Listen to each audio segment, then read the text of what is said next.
Hello friends, welcome back to my channel. आज मैं फिर आ गई हूँ एक न्यू वीडियो के साथ। इतने कमेंट आ रहे हैं, आप कितने अच्छे अच्छे, इतने सारे डाउट्स आप पूछते हैं, लेकिन मैं सबका जवाब नहीं दे पाती हूँ। समय की शॉर्टेज है इसलिए, लेकिन सारे कमेंट पढ़ती हूँ और उन पर एक वीडियो बनाने की कोशिश करती हूँ। तो ये कमेंट बहुत ज़्यादा ये बार बार आ रहा है कि मैम डेमो कैसे दें। हमारा सिलेक्शन भी हो गया है स्कूल में, इंटरव्यू हमारा क्लियर हो गया है, अब हमें डेमो देना है, तो उसके कुछ टिप्स बता दीजिए। तो चलिए आज हम इसी पे बात करेंगे।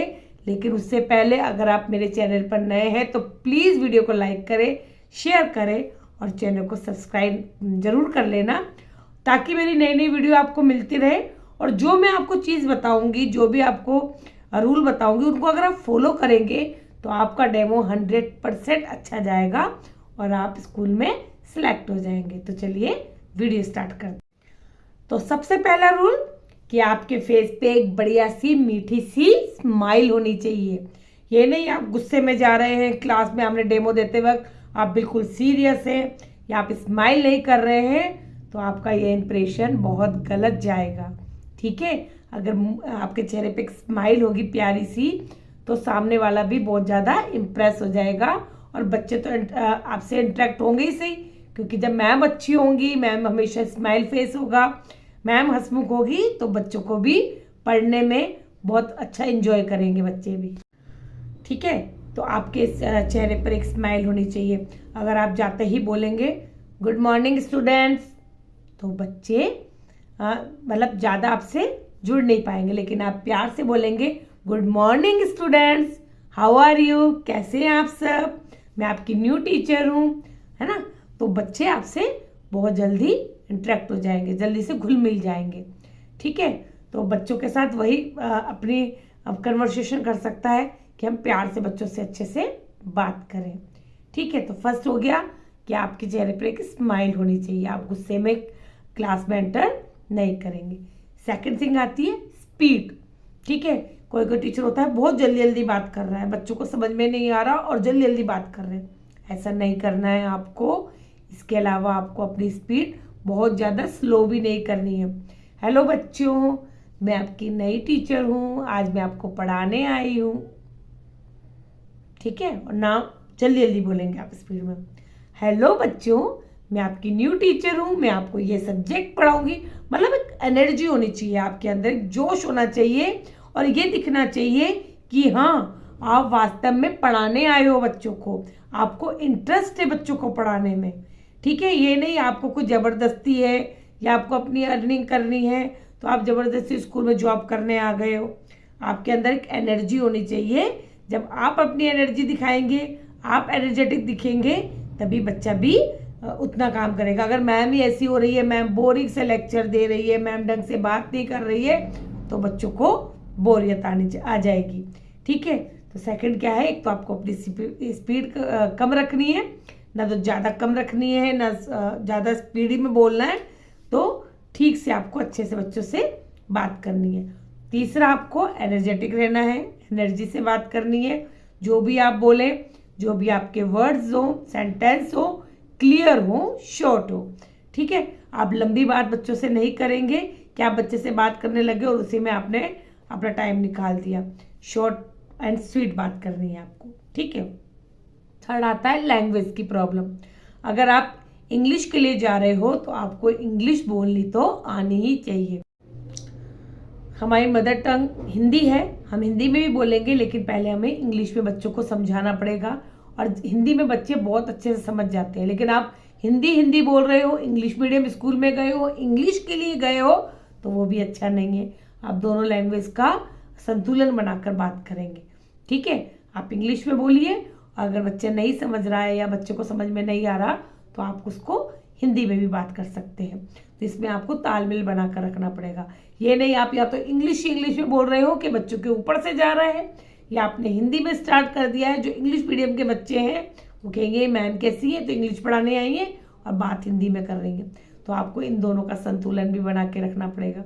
हाँ, अगर आप हिंदी के लिए जा रहे हो या छोटी क्लासेस के लिए जा रहे हो तब आप हिंदी में बात कर सकते हो, क्योंकि छोटे बच्चों को हिंदी बहुत ज़्यादा अट्रैक्ट करती है, उनके साथ आप जल्दी से घुल मिल सकते हो। ठीक है, तो स्टूडेंट से कनेक्ट करना है आपको, तो दोनों लैंग्वेज का यूज़ करना है।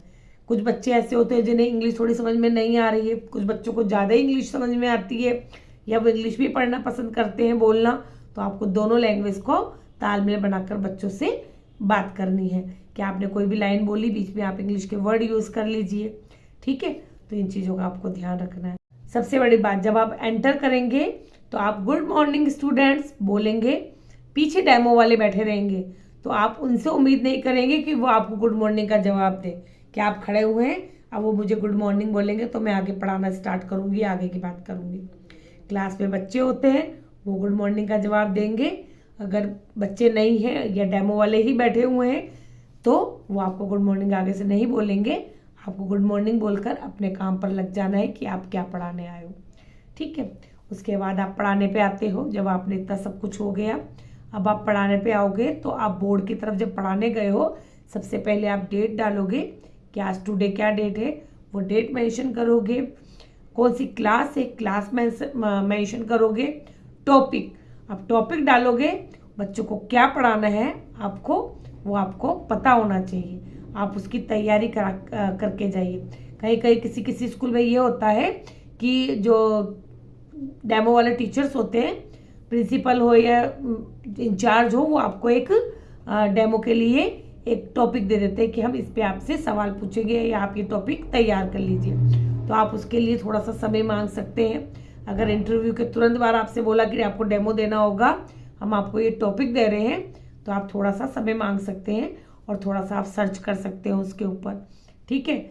या फिर आपको अगर उन्होंने 1-2 दिन बाद बुलाया है और टॉपिक दिया है, तो आप उस टॉपिक की अच्छी से तैयारी कीजिए, पूरा डीपली पढ़कर जाइए कि आपसे कुछ भी पूछ सकते हैं, आपके सब्जेक्ट से रिलेटिव होगा, वो आपसे पूछा जाएगा। अगर उन्होंने आपको टॉपिक नहीं दिया है, तो आप जो अपनी तरफ से टॉपिक तैयार कर रहे हैं उसको भी अच्छे से डीपली पढ़ कर जाइए, क्योंकि आपने सोचा कि मैं ये लर्न कर, ये पढ़ लेता हूँ, यही पूछेंगे।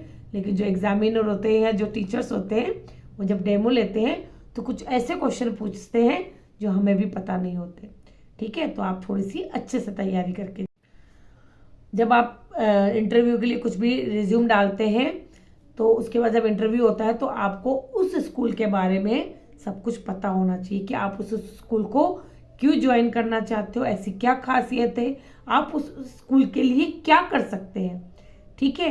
आप अपनी तरफ से कितना एफर्ट डालेंगे या आप उस स्कूल के लिए क्या कर सकते हैं, ठीक है।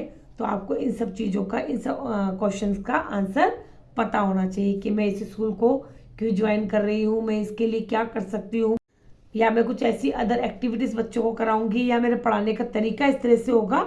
ये आप इन चीज़ों का ध्यान रखेंगे। जब आप पढ़ाना स्टार्ट करें बोर्ड पर डेमो देते वक्त, तो आप बिल्कुल पीठ करके बच्चों की तरफ खड़े ना हो जाइए। जब आप लिख रहे हो तो आप थोड़ा सा टेढ़ा खड़े होइए, ताकि बच्चों को भी आप दिखते रहें और आपकी नज़र भी बच्चों पर रहे कि बच्चे क्या कर रहे हैं। क्योंकि मैंने देखा है कुछ टीचर लिखने लग जाते हैं, पीछे से बच्चे मस्ती करते रहते हैं, एक दूसरे को पेंसिल मार रहे हैं, लड़ रहे हैं। तो ऐसे नहीं करना है। आपको बीच बीच में बच्चों को भी देखना है, बच्चों को इंटरेक्ट भी करना है कि जो आप लिख रहे हो वो बोलते जाओ और बच्चों से उसका क्वेश्चन, मतलब आंसर भी, उनका रिप्लाई भी लेते जाओ कि आपने बोला, और बच्चों से पूछा ये मैं क्या लिख रही हूँ, किसके बारे में लिख रही हूँ, और बच्चे साथ के साथ आंसर दें, क्योंकि वो लगातार आपको देख रहे हैं कि मैम हमें देख रही है, और आप बच्चों को देख रहे हैं कि बच्चे क्या कर रहे हैं, मेरी तरफ ध्यान दे रहे हैं नहीं दे रहे, बोर्ड की तरफ देख रहे हैं नहीं देख रहे। इन चीज़ों का बच्चों को भी डर रहता है और आपको भी ध्यान रखना है। एक, अगर आप स्कूल में पढ़ाना चाहते हैं तो आपको अपनी हैंड राइटिंग पर भी ध्यान देना होगा, क्योंकि कुछ टीचर होते हैं जो पढ़ाते हुए भी बहुत टाइम हो चुका है, तब भी उनकी जो राइटिंग है वो बोर्ड पर अच्छे से नहीं आती, कभी तिरछा जाता है, कभी टेढ़ा जाता है। वो भी चलो कोई बात नहीं, लेकिन बहुत राइटिंग जो होती है वो बहुत गंदी आती है, ठीक है। प्रॉपर वर्ड नहीं बनाते हैं, ऐसे कचरा सा कर देंगे। तो आपको इस पे भी थोड़ा सा ध्यान देना होगा कि अगर आप स्कूल ज्वाइन करना चाहते हैं, पढ़ाना चाहते हैं, तो अपनी राइटिंग पर भी थोड़ा सा ध्यान दीजिए, क्योंकि जो आप बोर्ड पे लिख रहे हैं वो बच्चों को अपनी नोटबुक में लिखना है। अगर आपने ढंग से नहीं लिखा होगा तो बच्चा मिस्टेक करेगा, तो वो प्रॉब्लम भी आपकी हो जाएगी कि आपको चेकिंग के टाइम पे ध्यान रखना पड़ेगा, ठीक है। और आपकी राइटिंग का इफेक्ट भी पड़ता है। जो एग्जामिनर है पीछे बैठे हुए हैं वो सब देखते हैं कि मैम कैसा लिख रही है, समझाने का तरीका क्या है। आपके अंदर एक कॉन्फिडेंस होना चाहिए, ठीक है, कि आप ये नहीं कि आप लिख रहे हो और आप घबरा रहे हो, आप नर्वस हो रहे हो। अगर आप पढ़ाने जाना चाहते हो तो आपको इन सब चीज़ों को दूर करना होगा, ठीक है। तो इन चीज़ों का ध्यान रखना है। एक आती है लास्ट, वॉकिंग, कि आपकी वॉक कैसी है, आपकी बॉडी लैंग्वेज कैसी है। ये नहीं आप चुपचाप जाके नीचे सर करके और खड़े हो गए, ठीक है।